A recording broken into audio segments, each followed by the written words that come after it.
So in this lesson, we'll see how to use ADO.NET for data access for performing CRUD operation on this employee service that we have created in the previous lessons.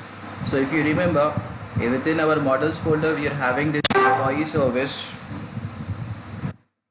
So for this employee service, we were earlier using an in-memory collection. Now we will replace this in-memory collection with ADO.NET.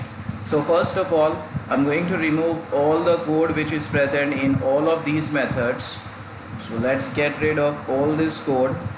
We'll keep them empty for now. Then we will go ahead and create our database, tables and stored procedures. And once we are done with it, then we will start the implementation. So I'm going to remove this also, and from update we will remove this entire code, as well as from delete and search we'll remove this also. So right now what we have is empty methods, no code in any of these methods. We will go ahead and create our database, and we'll create our tables and stored procedures. Then we'll come back and so if you see here, we are having this employee class, and this employee class is having ID, name and age. So I need a table that can store these three things: ID, name and age. So I'll first go to SQL Server Management Studio, and there we will create a database first. So I have my SQL Server Management Studio. I'll first connect, and we'll click on new query. We'll create the database. I'll give it a name as EMSDB. This database is already present. Say MVVM demo DB. This is the name I'll give. Then we will use that database. Say MVVM demo DB.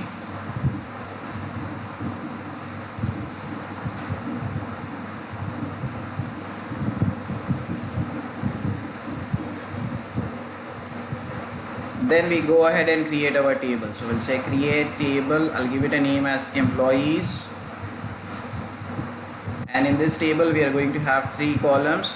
So first column will be ID of type integer, not null. Second will be name, varchar will take 30 characters here, and again not null I'm going to mark. And third we will have age. For age again I'm going to take integer and not null. ID I want to make it as primary key, so that also we will add. Primary key, the column is ID. Table is created. Now we will go ahead and create stored procedures for performing insert, update and delete operation. So first stored procedure I will create for retrieving all employees. So we'll say create procedure UDP underscore select all employees as select star from employees. Next, I need a procedure that can add an employee. I need a procedure that can update, as well as I need one procedure for delete. So we will go ahead and create those procedures. Underscore select employee by ID. So this stored procedure takes one parameter, that is ID, and it searches an employee based on that ID. So we'll say select star from employee where ID equals to @ID.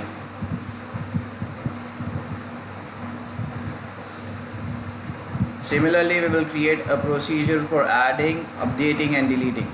So create procedure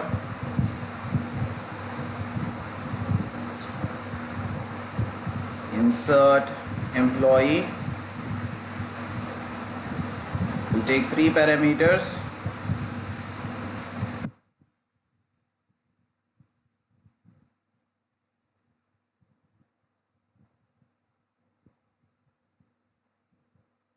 employees values @id @name and @age. One more procedure we will create.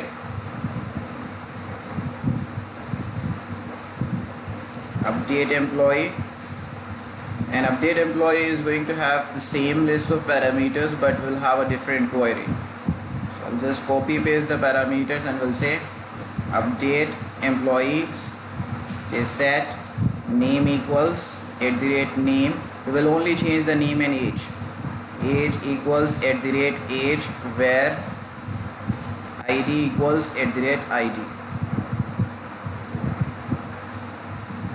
Finally, we need a procedure for deleting.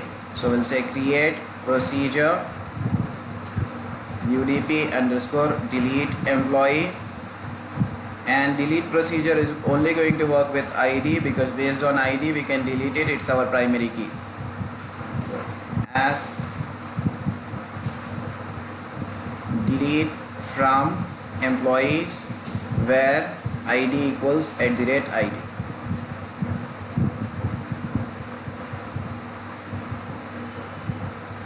Once all this is done, now we can go back to our application and we need to connect with this database in order to execute all these stored procedures.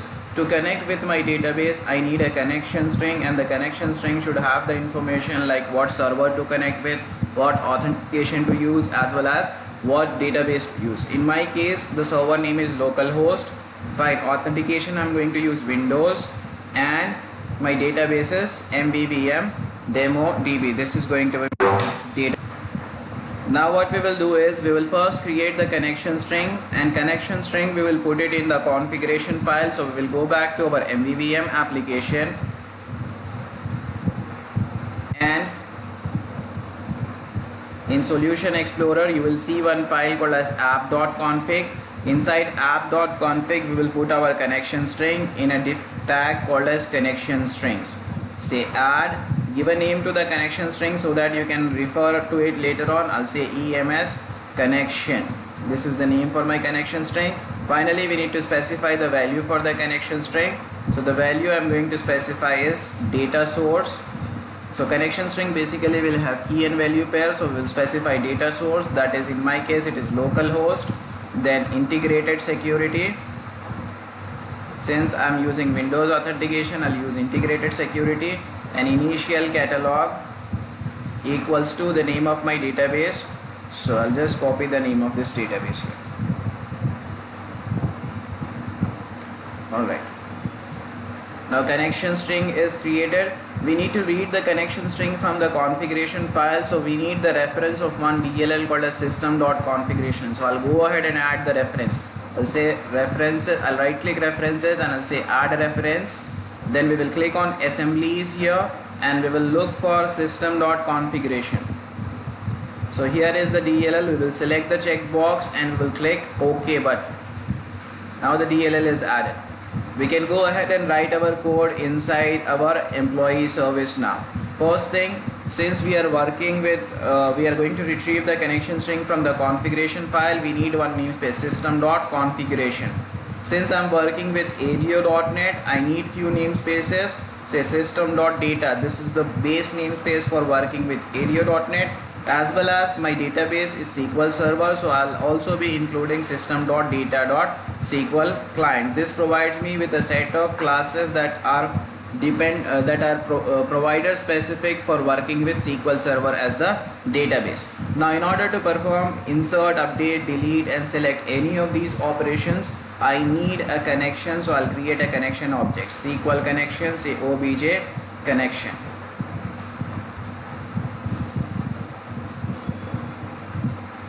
I also need a command object, so I'll also create an object of command object here, obj SQL command. Then in the constructor we will instantiate it. So we'll say obj SQL connection equals to new SQL connection, and now we need to provide it with the connection string. Connection string we can get it from the configuration file. We'll say configuration manager dot connection strings. Then we need to specify the name of the connection string that we have written in the app.config file. So we will go back to app.config, copy this connection string name from here and we'll paste it. Dot connection string. So connection string is set. Next we need to instantiate our command object. So we'll say obj SQL command equals to new SQL command. Now command object also requires the connection. So we'll say obj SQL command dot connection equals to obj SQL connection. Since I am going to execute stored procedures, I will also set the command type obj SQL command dot command type equals to command type dot stored procedure. Then we can go ahead and implement the code for one method at a time. So let us start with get all method here. So in get all method we need to create a list of employees and return it back. So I'll just create a list of employees here. Say obj employees list equals to new list of employees, and we say return obj employee list. Now we need to connect with our database. Now we need to connect with our database and execute this stored procedure, which is retrieving all the employees, and read the data one row at a time and put it inside this particular collection that we have created. So first of all, we'll take help of try and catch block, and in case of any SQL exceptions, we will throw back that exception. We'll say throw EX. Then here first we will clear the command object with all the parameters which were there. We'll say obj SQL command dot parameters dot clear, because I don't need any parameters for this particular stored procedure. Since I'm reusing my command object with all my methods that are present, I have created it as a global object. So I'll make sure that every time I use my command object, I will clear the parameters. Then we'll set obj SQL command dot command text equals to the name of the stored procedure which needs to be executed. So we'll copy the name from here and we'll paste it. Then we open the connection. So obj SQL connection dot open, that opens the connection. Then we will also have a finally block to close the connection. obj SQL connection dot close. Once the connection is opened, we can execute our query. If you see this particular query, it's going to return multiple rows and columns. So we'll take help of a data reader. We'll say obj wrap obj SQL data reader equals to obj SQL command dot execute reader. Then we will check if reader has rows. If obj SQL data reader dot has rows, then we will create a new employee object. We'll say var obj employee equals to new while obj SQL data reader dot read. If it is able to read the data one row at a time, then we will create a new instance. Actually I should be saying employee. We'll say obj employee equals to new employee. Then we'll set the properties obj employee dot id equals to obj SQL data reader dot get integer 32 from column 0. obj employee dot name equals obj SQL data reader dot get string from column 1. obj SQL data reader dot obj employee dot age equals to obj SQL data reader dot get integer 32 of 2. Now why I am using 1, 2 and 3? Because when I execute this particular query here, the first column is id, its data type is integer. So we will use integer get integer 32 and we'll specify the column index here. When we execute, when the second column over here is name, and the index that I am using for it is 1, and instead of integer 32 we are using get string. Similarly for this one we are using get integer 32, and this time the column index is 2. Now we have an employee object. We will add it to this collection. We'll say obj employee list add obj employee. So So this method is ready, done. Now we will go ahead and implement our remaining methods. Add method. So in add method, what we will do is we will call the next stored procedure that we have for adding an employee, that is this one. So now we are going to call this stored procedure. If you see this stored procedure, it takes 3 different parameters, so we'll pass the values for all these 3 different parameters. So I'm going to copy the procedure name here, and I'll come back here and create one variable called as bool is added. We'll set it to false for now, and we will return that variable is added. Now here we'll try to add a record. We'll handle SQL exceptions, and we will also have a finally block to close our connections. So inside try, first of all, I'll clear all the parameters which are there in the command object.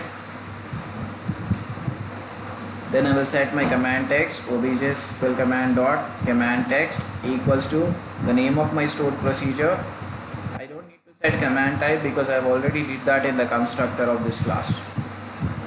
Now we will add the parameters. We'll say obj SQL command dot parameters dot add with value.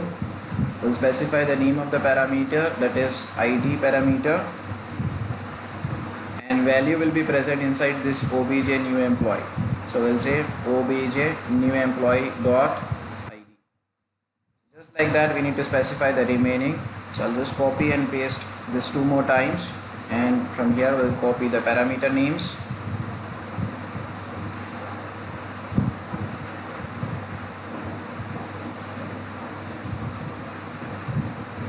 Done. Then here we'll change it with name, and this one we will change with age. Now we have assigned all the parameters. After this, we need to open the connection and execute the query. We'll say obj SQL connection dot open, which opens the connection. Then we will also execute the query which returns us number of rows affected. We'll capture that number of rows affected equals to obj SQL command dot execute non-query. This returns me number of rows affected, and I can simply use a relational operator to set the value of is added. So I'll say is added equals to number of rows affected greater than 0. If it is greater than 0, that means a record is added. We can set it to true, and in case of any exceptions, we throw that exception back, and finally we will close the connection.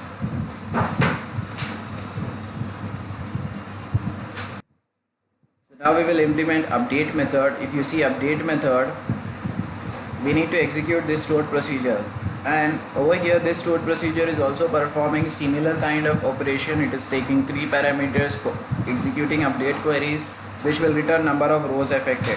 So what we can do is we can copy the code which we have already written for add. So from add method, I'm going to copy this entire code to my update method here, and we will change the name of the stored procedure. So my stored procedure name is UDP employee update. We will give the stored procedure name, and instead of setting is added, we will set it to is updated. That is this variable, as well as our employee details will be present inside this obj employee to update. So here we will change this. Now update method is all set.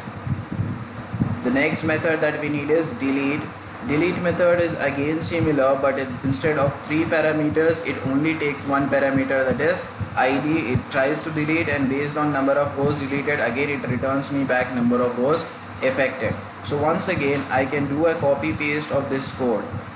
So once more from here we will go ahead and copy this code and paste it here. First thing, we will change the procedure name. So I'll copy the procedure name from here and paste it. Now for deleting, we don't need all these parameters, so we will remove these 2 parameters. We will only keep ID. ID's value is present over here in this ID variable, so we will simply pass that variable here. And once it is deleted, it will return back number of rows affected, and based on number of rows affected I need to change this is deleted. So once again we'll change is deleted. That is your delete method. Next, search. If you see search method, the search method is going to take an ID as parameter and return back an employee row. So once again we need a data reader to read that particular row. So once more, we'll first create an employee object, say obj employee equals to null, and we say return obj employee. Now here we will put try and catch, and the exception that we will handle is SQL exception, and we will also have a finally block to close our connections. So first of all, we'll clear out all the parameters which are there in the command object, and we will set obj command dot command text equals to our other stored procedure that we have for searching. So this is my stored procedure that is going to search. I'll copy the name of the procedure and paste it here. Next, we need to add the value for one parameter because this stored procedure accepts one parameter. So we'll say obj SQL command dot parameters dot add with value, comma. The value for ID will be coming to this method as parameter, so we will copy it over here. Then we open the connection, execute the reader, then read the values into this employee object that we have. So we'll say obj SQL connection dot open, then read the values. So where obj SQL data reader equals to obj SQL connection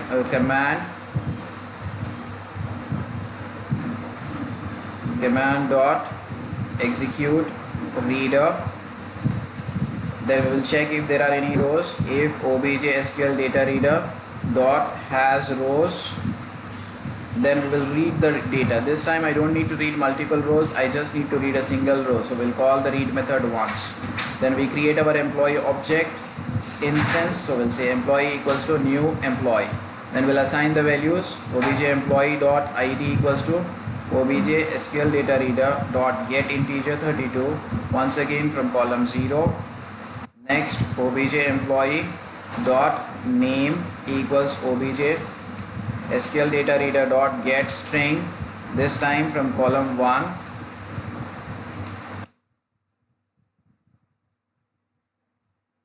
And obj SQL data obj employee dot age equals to obj SQL data reader dot get integer 32 from column 2. And once we are done, we should always close our data reader. So I'll close my data reader here dot close. As well as we need to close our connection in the finally block. So we'll say obj SQL connection dot close. And I forgot to close my data reader for the get method, so I'll go back and close it there. So after my while loop, I'll close my data, not after while loop.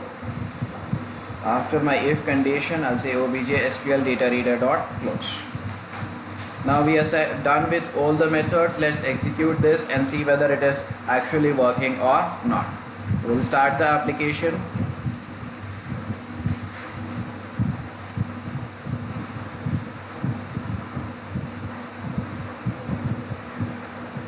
We'll try to add one employee, say 101, Jojo, 20. Actually 20 will, it's not allowed because we have a constraint. So we can see that Jojo is added. Fine. We'll try to search for 102 which is not present. Say search.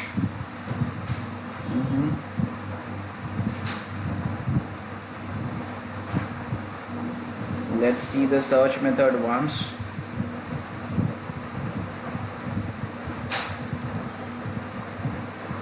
Say search. It's coming here. The ID is 102. Okay, at this line we are getting an error. Let's read this exception message. Invalid object name employee. Okay, there is an error in my stored procedure for search. Actually the table name is employees. So I'll just alter this stored procedure.